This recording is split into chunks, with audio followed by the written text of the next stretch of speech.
আগের 2 রাত ও 2 দিন ধরে রেমাল নামের ঘূর্ণিঝড় দুই বাংলার বুকে তাণ্ডব চালিয়েছে।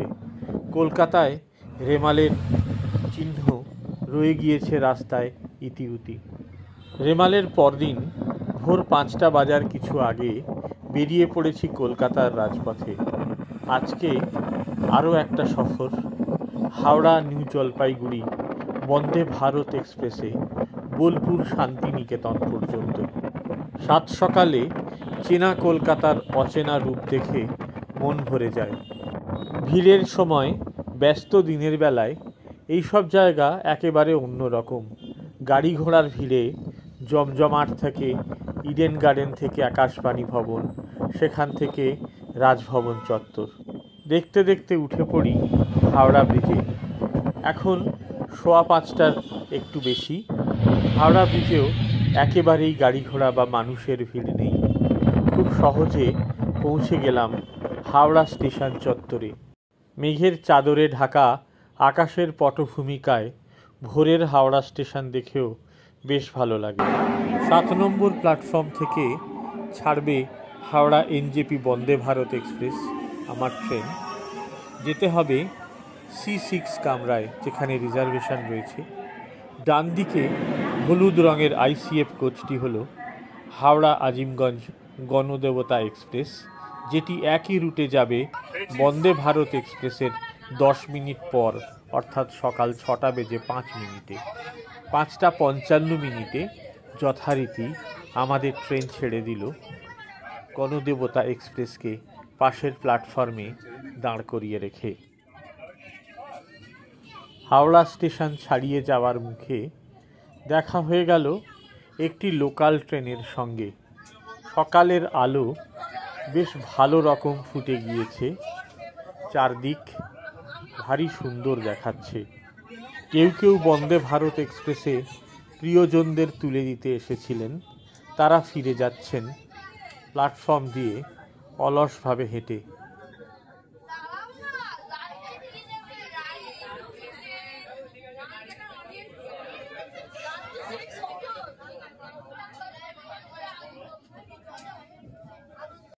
হাওড়া স্টেশন ছাড়ানোর পর ইয়ার্ডে পৌঁছে কাঁচের জানালা দিয়ে দেখি মেঘলা ভাঙা রোদ্দুরের অপূর্ব শোভা। এসব জায়গা কতকালের চেনা। সপ্তাহে 2বার 3বার 4বার যাতায়াত করি হাওড়া স্টেশন দিয়ে, কিন্তু আজকের মায়াবী আলোয় ভোরের হাওড়া স্টেশনের ইয়ার্ড এবং তার আশপাশের দৃশ্য একেবারে নতুন বলে মনে হয়। বন্দে ভারত এক্সপ্রেসের মেনটেনেন্স ইয়ার্ড শুরু হয়ে যায় একটু পরেই। এখানেই রাতে ট্রেনটি এনজেপি থেকে ফেরার পর তার প্রসাধন চলে, আবার সকালবেলা এনজেপির উদ্দেশ্যে যাত্রা করার আগে পর্যন্ত।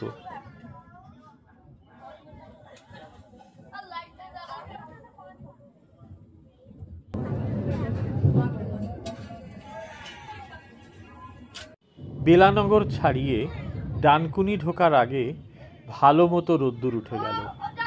সোনালি আলোয় চারপাশ আবার অন্যরকম দেখায়। ভাবাই যায় না যে এর আগের 2 দিন রেমাল নামে একটা ঘূর্ণিঝড় বাংলার বুকে কাঁপন ধরিয়েছিল। কত ক্ষয়ক্ষতি ঘটিয়েছে মূলত সুন্দরবন এলাকায়, শুধু ভারতে নয়, বাংলাদেশেও। ট্রেনের ভেতরেও যাত্রীদের হইচই। বেশিরভাগ যাত্রী চলেছেন গরমের ছুটিতে পাহাড়ে বেড়াতে, অর্থাৎ দার্জিলিং, কালিম্পং এবং আশপাশের গ্রামগুলো তাদের নানা গন্তব্য। তাদের গল্পে, আড্ডায়, হইহল্লায় ভেতরটা একেবারে পরিপূর্ণ হয়ে আছে।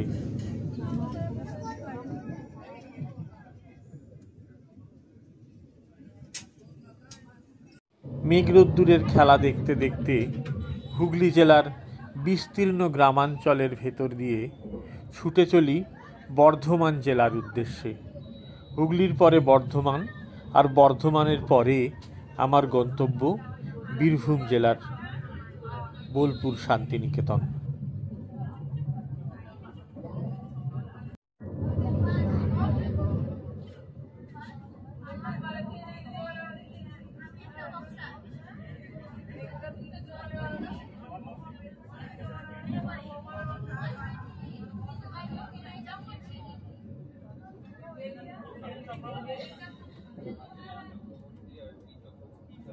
মফস্বল ও গ্রামের ছোট স্টেশনগুলো কখনো ধীর গতিতে, কখনো অতি দ্রুত অতিক্রম করতে থাকে বন্দে ভারত এক্সপ্রেস।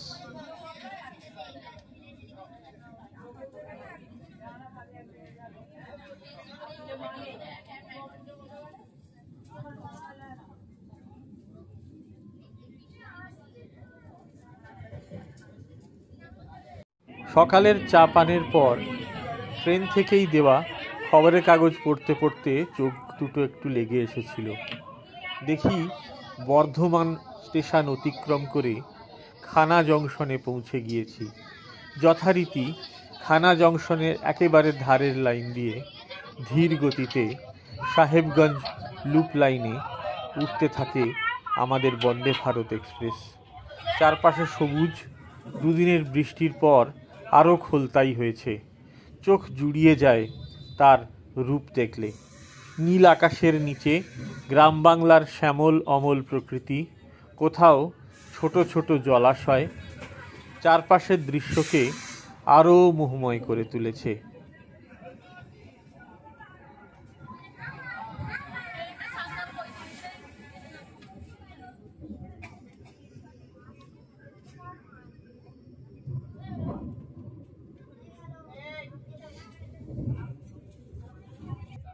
গুসকরা স্টেশন অতিক্রম করার পর কামরার ভেতরটাও রোদ্দুরের আলোয় ভরে যায়।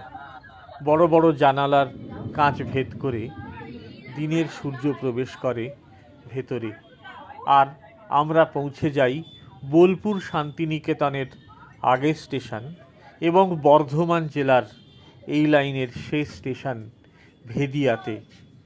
সকলকে অবাক করে দিয়ে ভেদিয়ায় বন্দে ভারত এক্সপ্রেস মিনিট খানেকের জন্য দাঁড়িয়ে গেল। পাশের 1 নম্বর প্ল্যাটফর্মে অপেক্ষা করছেন উল্টো দিকে অর্থাৎ বর্ধমানের দিকে যাওয়ার লোকাল ট্রেন ধরার যাত্রীরা।